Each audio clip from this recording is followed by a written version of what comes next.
knowledge, and socially impacting. Finish your sentence.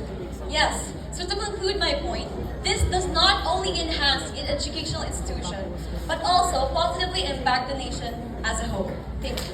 Okay, and the other, Gabriel, Garcia,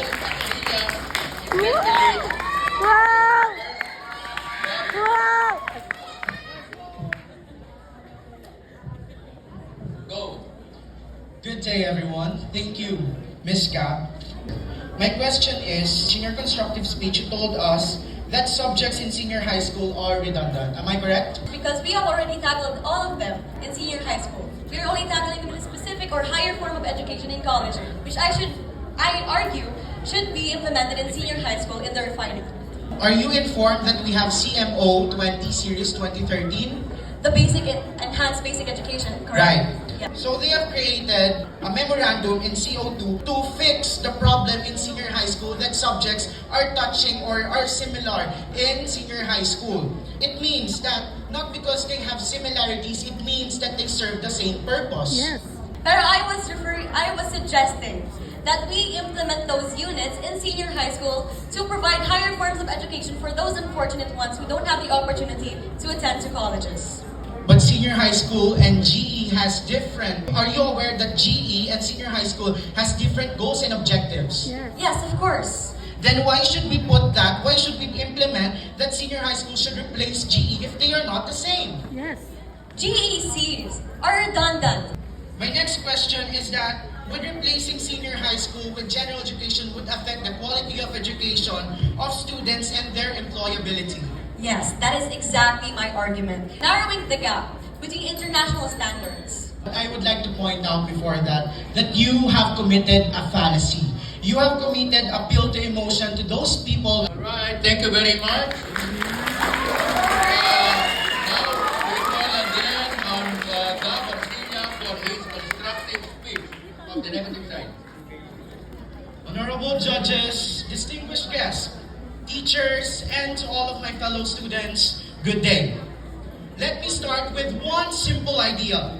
Just because senior high school and GE touches the same subjects does not mean that they are redundant. It does not mean that they are impractical or too pragmatic.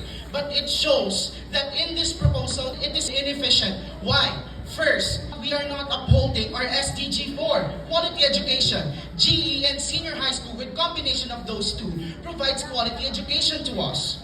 But before I proceed to my argument or to my delivery of speech, let me frame the argument first. Let me frame. First is that the burden of proof relies on the affirmative team and that they shall prove three things. First is that senior high school and general education serve the same purpose. Second is that it is necessary, beneficial, and practical. Third, that it would not affect the quality of education and employability. So moving forward, let us talk the difference in terms of scope, depth, and purpose. First is the scope of senior high school and general education.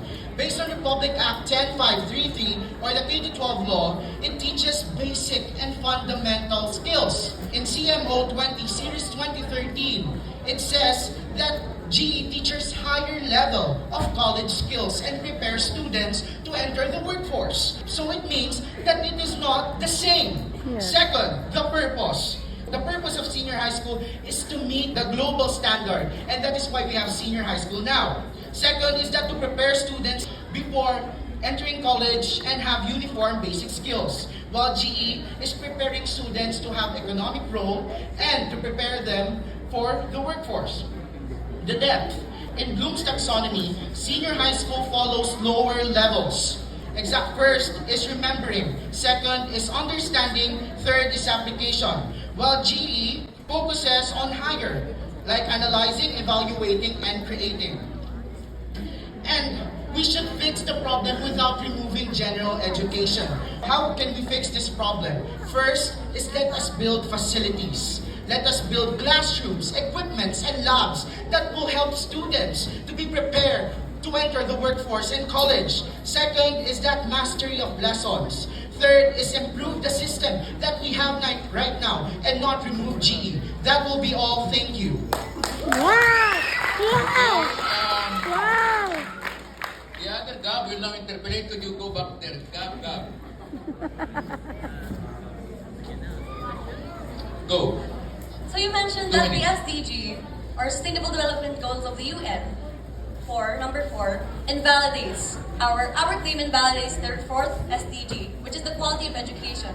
Yet you also stated that it does not affect the quality. Can you please clarify?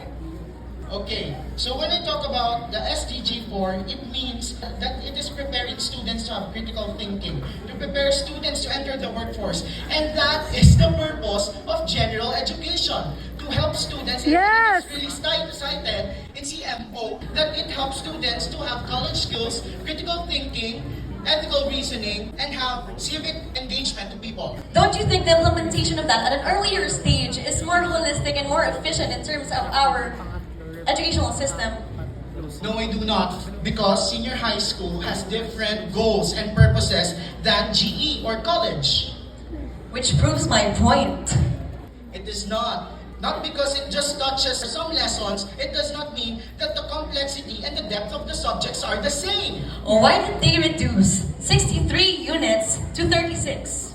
What is the reason? What is the reason? Because it would be redundant. That's why they already have the change. All right, thank you very much. And now we go to the second set of speakers. Second speaker for the affirmative side, Gail Rodriguez. And for the closing paragraph of the affirmative party, I would like to point out all the faults they have suggested. Understaffed, underfunded, efficiency or deficiency as we call it, long-term progression. All of this can be solved once we pursue this in a long matter of time. There is no such thing as risk and reward. There is a such thing as risk and reward. By reducing GER, or general education requirements in college, students may graduate faster, spend less on tuition, and enter the workforce earlier. That's why we believe and we stand that GEC should serve in SHS. That's all. Thank you, Mayor. Thank you. And the last speaker of the negative side, rebutter, Gab Arcilla. Good afternoon, everyone. Like what I've said earlier, they should prove 3 things. First is that senior high school and GE serve the same purpose. Second is that it is necessary, beneficial, and practical. Third, that it would not affect the quality of education and employment of students. But they have not proven this. We see here that the problem is not GE itself. It is necessary. GE and senior high school should work together. It is necessary because having both senior high school and GE means that we are being globally competitive. Second is that senior high school prepares us for college, employability, to seek higher education.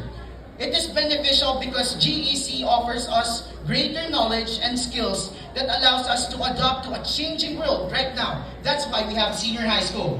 And third, practicability. First is that it would take a long time, lots of budget, and there are more problems that we should focus on, like lacks of facilities, lacks of classroom. We should address that before we move GE. Therefore, we conclude that it is not necessary because problem comes from implementation and lack of facilities. Second is that senior high school and general education have different functions. Third is that there are better, safe solutions. Fourth is that removing general education creates new academic gap. The negative side stands firm. Replacement is not the solution. It is the implementation. And we should fix this first before we think that we should replace senior high school with general education. That would be all. Thank you. Okay. And